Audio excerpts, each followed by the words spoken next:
10 new video game trailers?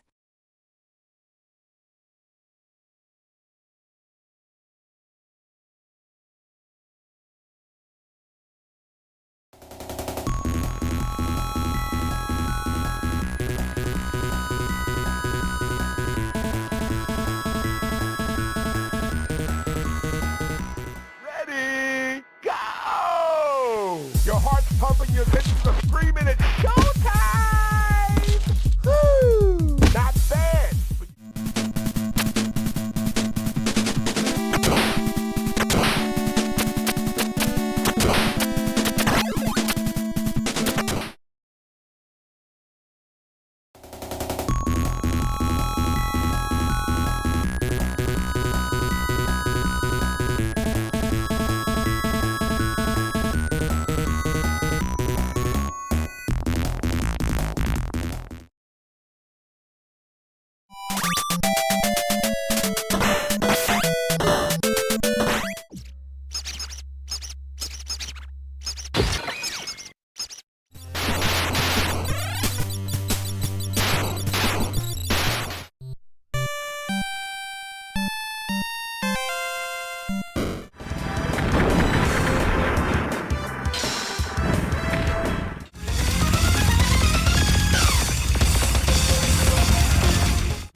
We aim to refine and repackage the human experience into a single, long-lasting, easy-to-ingest tablet for everyone in the galaxy. Humanzapro.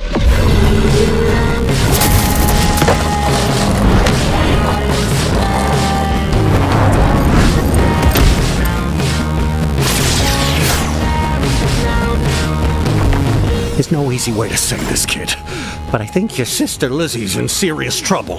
You know that rebel outfit Lizzie rolls with? The Bleeding Stars? Looks like they got into some sort of trouble, and now there's a bounty on her head.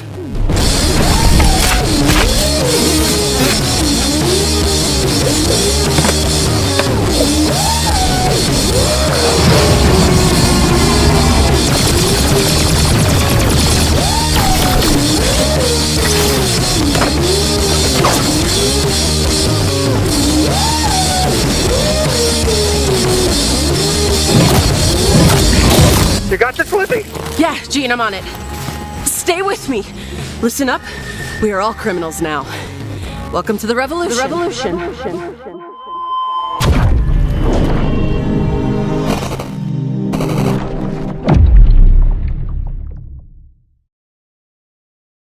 Here, I'll show you. I'll demonstrate. Okay.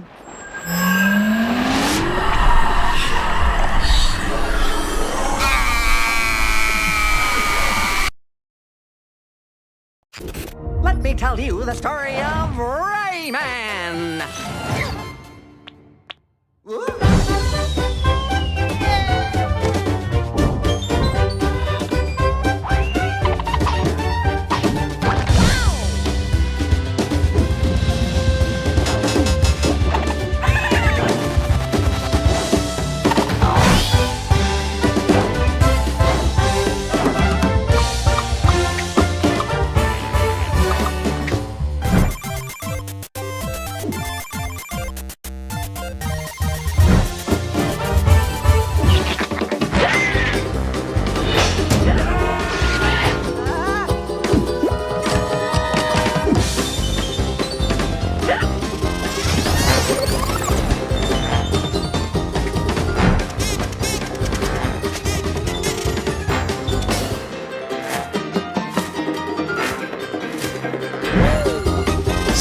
un jeu déjà d'une ambition extrêmement importante. Être capable d'animer un personnage à 30 images secondes, tous les jeux se faisaient avec des animes à 10 images secondes.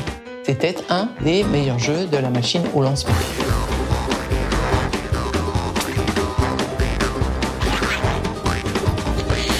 Et voilà, c'est beau. C'est beau. C'est beau.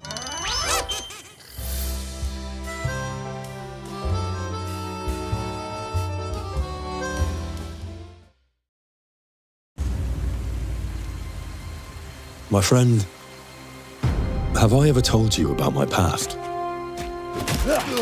I think it's time you heard the whole story. Henry, get up now. There's work to be done. You still have a lot to learn.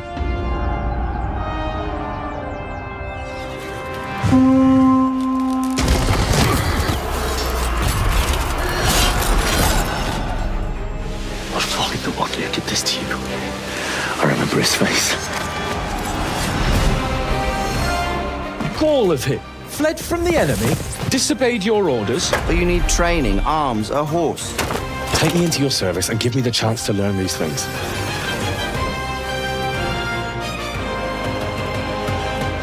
This land of ours is in the shit. Deep fucking shit. Where's my fucking sword? We will hack them to pieces. Promise me you'll take care of yourself. So much has changed since those days, but I can recall it all. The good parts and the painful ones. So, let's have a drink. And let me tell you everything.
Hey Legends! Casey and Josh here from Respawn coming to you with a year in review and a look at what's coming next to Apex Legends. And stay tuned for a roadmap for the year ahead in just a moment. We just launched our latest season, Breach, and we've been having a blast competing with y'all, hot dropping and breaking some heart light. We have to give a huge shout out to this year's ALGS champs Oblivion. Woo! From last chance qualifiers to the world stage, an underdog win to cap off the year was just the cherry on top. So congratulations on such a well-deserved win. Apex is truly an experience only Respawn can build. But it's you that keeps pushing this game forward. This past year, we focused on exactly that. We look closely at your feedback, what's working, what's not, and we'll let that guide every decision we make. We took some big swings at tuning matchmaking and fighting cheaters, and we know there's more to do, so expect ongoing updates. We migrated the game to new servers for more stability and responsive online play. Our audio systems have had significant upgrades, focusing on less clutter to allow for better threat detection and fairer games. And of course, our bread and butter, all new content and meta changes all year long, including our newest Legend Sparrow, the launch of Wildcard, revamps to Olympus and E-District, major changes across our weapons and Legends rosters, and just so much more. We're committed to building a battle royale that's competitive, fair, and reflects your skill with everything you've accomplished. With your feedback driving our dev process, you're always in the loop and part of what we're making. So let's talk about what's next. 2026 is all about continuing our focus on Apex's competitive experience, with adding more depth for you to master, but also making it inviting for everyone to join the fight. Doesn't matter if you're a day one grinder or just dropping in. If you want to be the best, Apex Legends is going to be the place to prove it. We're going to be laser focused on tackling those nasty quality of life issues, but also introducing new features that will evolve the experience. And as part of being more transparent, we're sharing our content roadmap that will continue to evolve. We want to make sure you have an ongoing view of what's coming up through the year. Our legends are the core of Apex, and in 2026, they'll continue to lead the way.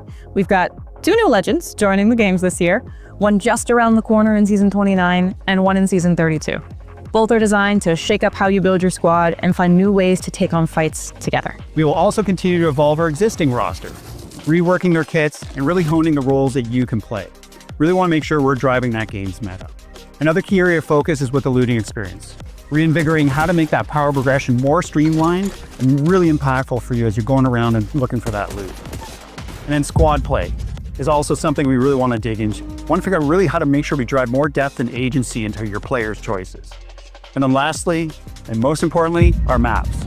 Really looking at those POI placements, the rotational flow, and really make sure that they play at all levels of competition. So what else can you expect from the team in 2026?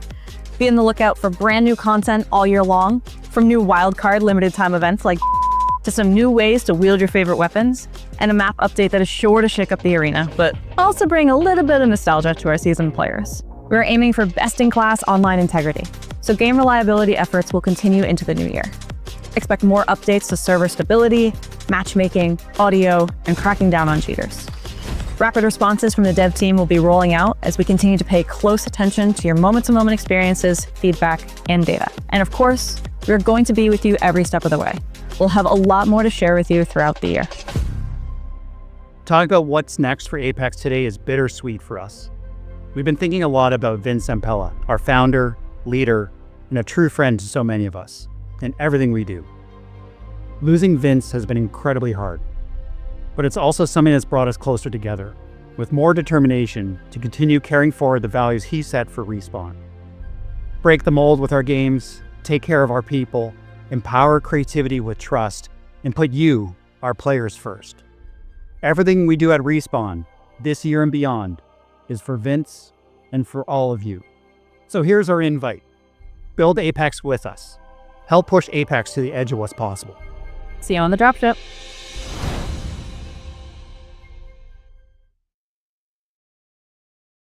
Here are some tips to help you explore the beautiful and dangerous land of Laconia in God of War: Sons of Sparta. Out now.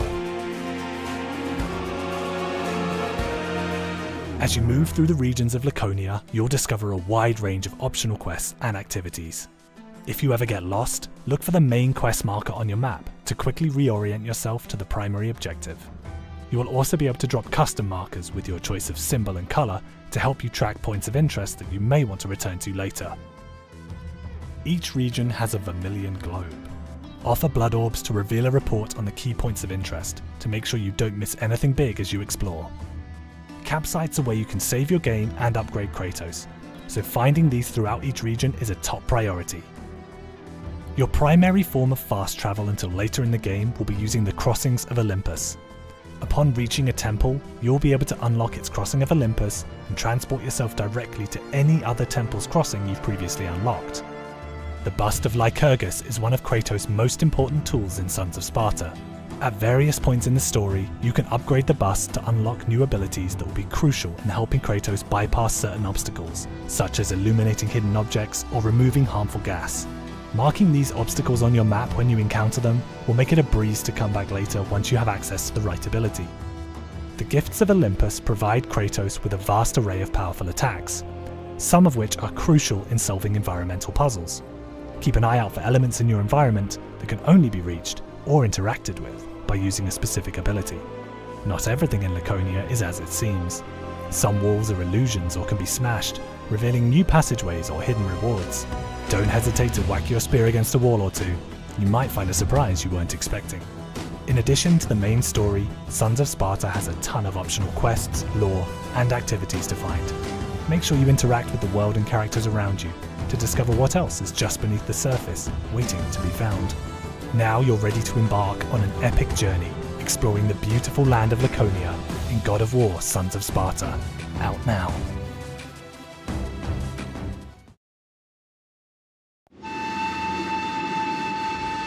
Duty. Do you know the meaning of the word Calliope? I think so. Well, let me tell you a story. Something that happened to me many seasons, many years ago.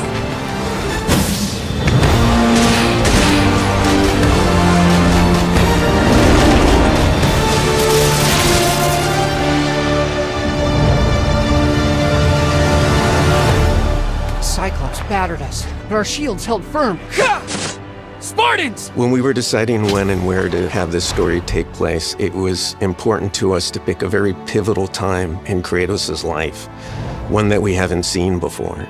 God of War: Sons of Sparta takes place in Kratos' early days. He's a 13-year-old kid, and it's a story of he and his brother Deimos making their way in the Spartan Agoj. The Agoj was a brutal place.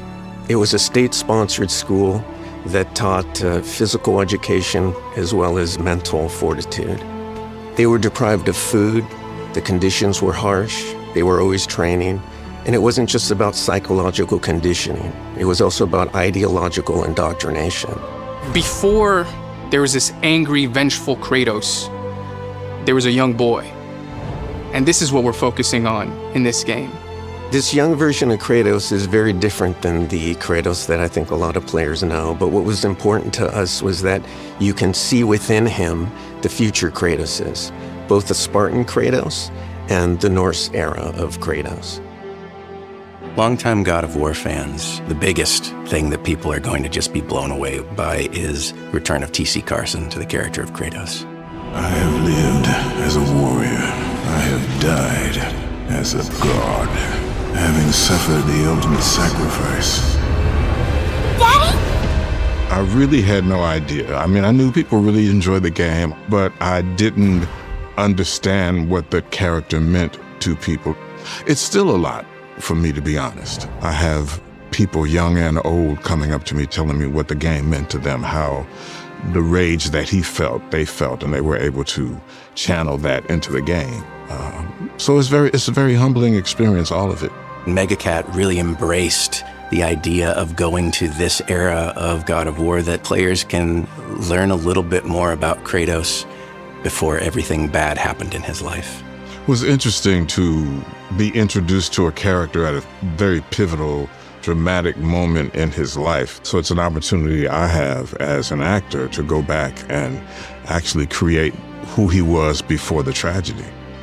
Even though the characters are made of pixels and hand-drawn on screen, doesn't mean you can't tell emotional stories. We don't do it in ways where you're sitting through like long cutscenes or anything like that, because that would be completely wrong for this style of game. But we're really bringing the mentality that we attach to the God of War games we've made over the last decade, we're bringing to this genre. We definitely factored in TC's portrayal of Kratos, but because of the specifics of the story, we were able to show kind of a different side of him. This is him being the family man between wars. And obviously he's going to speak to his daughter very differently than when he's a vengeful god later in the series. Mother sent you to punish me? You said ugly things, They were true. yet still ugly. So he's really trying to play mediator and peacekeeper, but teach her as well. And he's teaching her through stories of his past. Well done, brother. Your tactics are improving. Playing as a younger Kratos in Sons of Sparta is interesting because this is pre-god powers, but he does have a different relationship with the gods because of that. He has this sort of devout faith that comes up time and time again, and it also informs his relationship with Deimos. How do we know that's a gift for us? What else is in here? Look around. Deimos' dynamic with Kratos is an interesting one here. Deimos, because things have always come easy to him, Kratos feels like he doesn't apply himself. Kratos wants to instill in him a greater sense of purpose and a greater sense of duty. Deimos lacks discipline, Kratos. You know he does. He's looking to you for guidance, but you don't give it. Kratos does everything by the book. He sees everything in black and white, whereas Deimos kind of sees more gray, tries to color outside the lines. What if I didn't stay in the army? What if I wanted to fish or make music? Then you would be a fool. But I think he is the person who helps to hit at the emotional core a little bit more and push Kratos out of his comfort zone. We convey the love that the brothers have with each other. They might fight with each other, but they still really care, and they would never let each other down. Let me help you. I don't need your help. Yes, you do. Throughout the course of this story, Kratos is going to learn to question his assumptions. He's going to learn some emotional intelligence and begin to understand the complexities of loyalty and duty. A Spartan warrior never lets his back hit the ground. Even in death, a Spartan stands tall for battle. You are a Spartan, are you not? Yes, Kratos. As an actor, a big question that you ask yourself is like, oh, what's a character that you would like to revisit and kind of follow that story? So I recognize how lucky I am. When I got the call to reprise the role of young Kratos, and in this game, there's just this journey of Kratos believing that he knows the way and he's doing everything right until he has to face that maybe he's not as sure as he once thought he was. You know, I do listen to you. Sometimes I listen, but I don't hear. For that, I'm sorry. And through the journey of this game, they both learn from each other. I think Kratos learns how to not take everything so seriously and learn that there is more to the world than the Agoj. Well, that was by far the weirdest thing we've ever fought. And I think Deimos learns that it's okay to be a little more focused and a little more disciplined. What drew us to this story was that it was a chance to revisit a Kratos that we've never seen before, but also sort of look into the nooks and crannies of Greek mythology that we haven't explored before in the other games.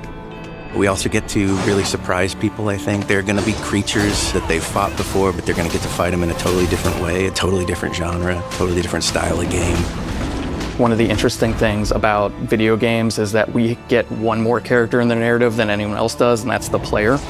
And so it's very important to make sure the player is seeing the world through the character's eyes. And in a 2D game like this, it's more important than ever to do that. UA sees the story come together from gray box and blank backgrounds, and then as the characters get added and the art gets added. And then you get the cinematics and the VO. It's incredible watching these really talented artists push God of War into really cool areas that haven't been seen before.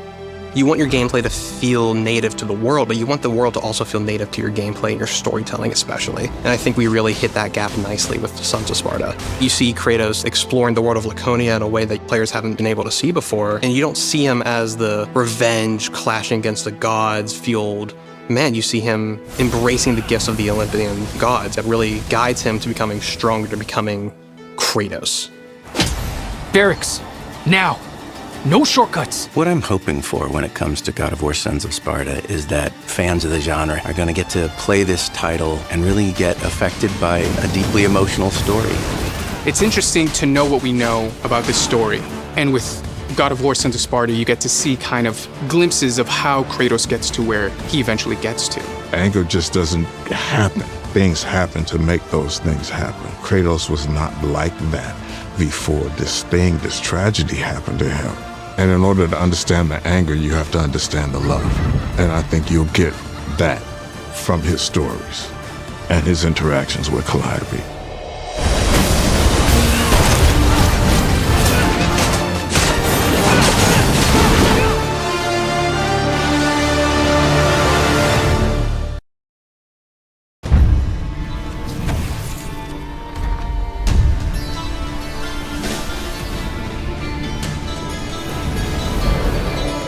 This is all hell could marshal forth.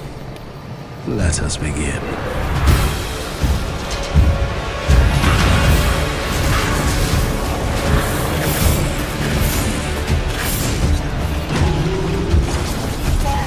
These creatures of darkness shall yield to me, or perish.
the place within it.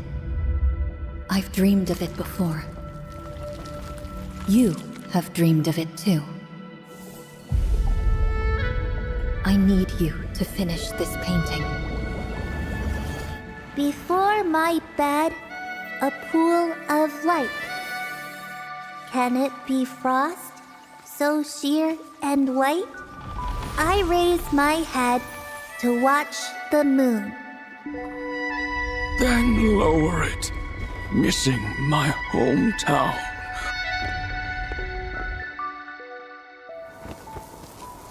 On one side, there's Hexi, our home. On the other, Chang'an, our other home.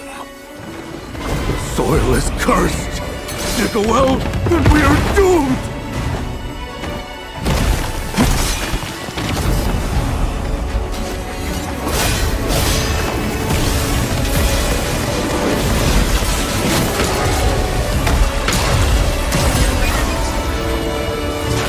Traitors must be purged! You lost. Your sword can't save them, so why bother? No, sir. We'll make it back. Back to Chang'an! Guanyin, we'll go to Chang'an. Me and my Dawn Piercer are at your service. Oaths devoured me. Traitors broke me. The Tang abandoned me. What sin did I commit to deserve this? The Endscreen army never retreats. Because my sword is their only hope.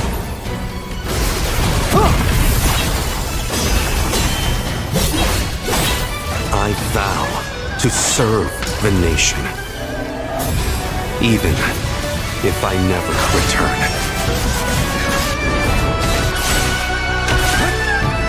Does Endscreen army still hold?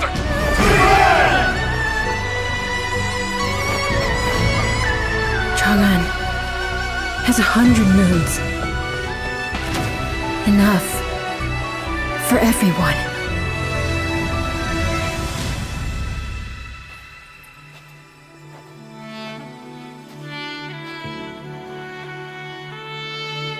We're going home.